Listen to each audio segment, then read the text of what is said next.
All right, Ronan MMA, welcome back to the channel. Now, I don't want to spend a whole lot of time on this, but I do feel the need to quickly point it out. So, Ariel Helwani continues to engage in unbelievably weaselly behavior despite being so offended at being called a weasel. It's strange that he doesn't feel the need to alter his behavior even a little bit, but regardless, in the first confrontation between Ariel and Chael a few days back, Ariel Helwani claimed Francis Ngannou would be making anywhere from $10 to $20 million for his fight with Tyson Fury, despite the fact that every single credible source on the planet, including Francis Ngannou himself, has never said 20 million ever, not once. It was 10 million the entire time. Chael Sonnen was visibly angered by this, called him out for lying, and asked him for a source. He said, pull something up on Reddit and I'll give it to you, but show me anywhere on the internet that it is written he will be making in that range 10 to 20 million. And I said to you, and I'm quoting you, you said it's been reported. Yeah, you on can the bring show. up dog crap. You can bring up dog crap off the internet. I'll accept it. Pull it up. It's not been reported. On the You show. made that up or you misspoke. On this you show, said those 10 words. to 20 million on this show. Now I'm asking you. Oh, Eric, what? Am I not a source? Can I not be you a said source? it's been reported. On this you show. Said it's been reported. On By who? Me, the greatest of all time. Oh. What?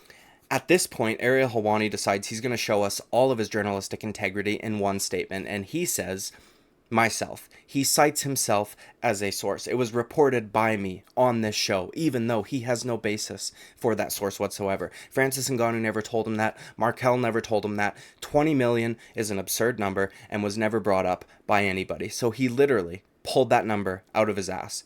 Okay? He continued to hammer on. Well, the pay-per-view. Don't you know how the pay-per-view works? You can't give yourself a gap of 100%. Well, it depends on the pay-per-view. It depends on the pay-per-view. Let me play the same game, and let me call myself breaking news. Let me play the same game. Francis made between no money and infinite money fighting Fury. What are you talking about? Oh, Chael, you should be reporter of the year. Well, wow. I have 13 trophies that say I'm the best reporter in this game. And so let me ask you, the reason why it's 10 to 20. Between 10 and 20 million. Because of the pay-per-view cut. Chael Sonnen continued to hammer him on this. Then they kind of got away from it from a little bit. Later on in the show, when Chael calls him out, brings it back around, calls him out for lying, he says, he goes as far as to say, he's going to make 10 to 20 million for this fight. And, ooh, I can't wait for those numbers to come out. You have your bias, I have mine. The best part about this story is we know how it played out. Francis won. He didn't have to pay a penny. He didn't have to lose a dime. He got 10 to 20 million. Oh, I can't wait for those numbers to come out. And then he's about to get even more come March whenever he fights again in the kingdom, backed by a guy who doesn't care if he loses another 100 million. Regarding the pay-per-view, and then says he'll make 30 to 40 million for his next fight. Now, that the pay-per-view numbers have came out, an astonishing $67,000, which, by the way, let's just do some quick maths, amounts to roughly $5.3 million in revenue, not profit, in revenue. By the way, providers get at least a 30 to 40% cut of that money. That leaves us with about $2 million to be split between all the other entities involved. I don't even think Francis Ngannou got an extra million because, you know, he wouldn't even be considered the A side in this fight, which is actually pathetic on Tyson Fury's account too, that you're the A side in boxing and you sell 67,000 pay-per-views. But regardless, Helwani is now claiming that he never said that. He never said that the pay-per-view would do well. I never said it was going to be a box office hit. I just said that Francis won. Move along from the Chael Sonnen situation to this little pay-per-view bias situation, which has spiraled into a world of its own. And what's funny about the pay-per-view thing and how I've gotten saddled into the payper-view thing, and it really speaks to the disconnect that Chael and I had in our argument. Show me the clip once where I said that this is going to be a pay-per-view box office smash hit. I never said that. You know, I wish they didn't do that. So I never argued in favor of the pay-per-view. So anyone tried to show me the pay-per-view numbers and say, aha, you dumbass, you got it wrong. I've never argued that it was going to be a pay-per-view smash. What I did argue was that Francis won, and we should just concede. Even though the video of him saying 10 to 20 million dollars because of pay-per-view is still on his channel.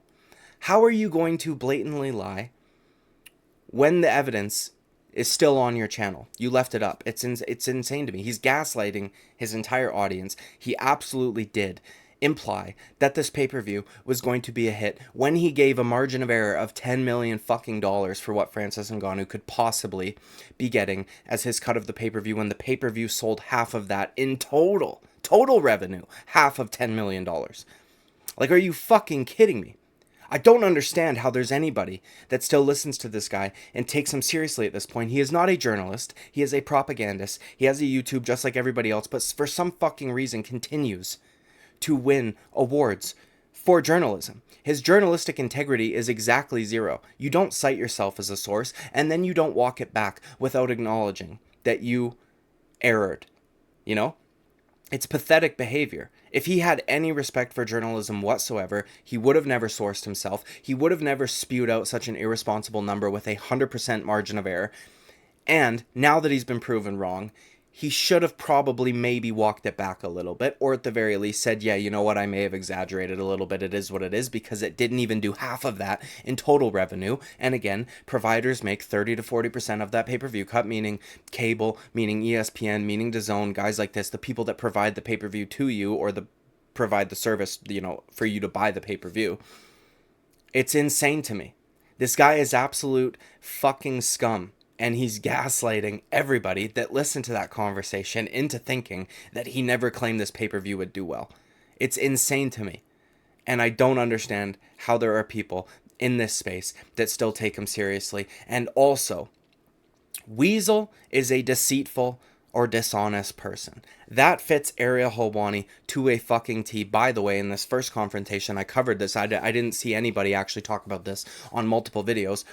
He said, you have your biases and I have mine. He admitted himself as a journalist who claims to be objective, claims to be a good journalist, that he has his biases within the sport. Not just within the sport, but against the largest promotion in this sport, which you can essentially write off most of his reporting when it comes to matters regarding the UFC.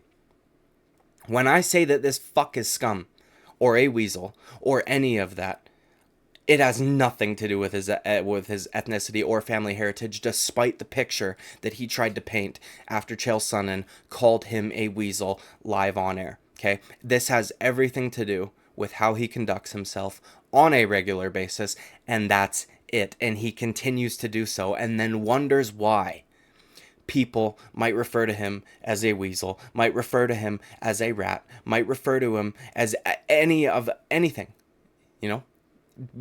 He fits the definition of weasel perfectly. The secondary definition, not the fucking animal. You know what I mean? So, a snake.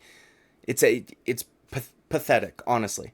Gaslighting his audience. There will be a ton of people that agree with him and say, yeah, you never did say that. Although those tons of people that are going to agree with him and allow him to gaslight them are going to be going around and saying to all their friends, oh, Francis Ngannou made like 20 million for that fight. Do you honestly think, after seeing that he sold 67,000 pay-per-view buys, that 30 to 40 million is realistic whatsoever? Because I don't. And it's irresponsible from this guy. All he's trying to do is disparage the UFC by creating a larger gap in pay so that it doesn't look as bad, even though guys that are usually on the bottom of boxing cards get fucked.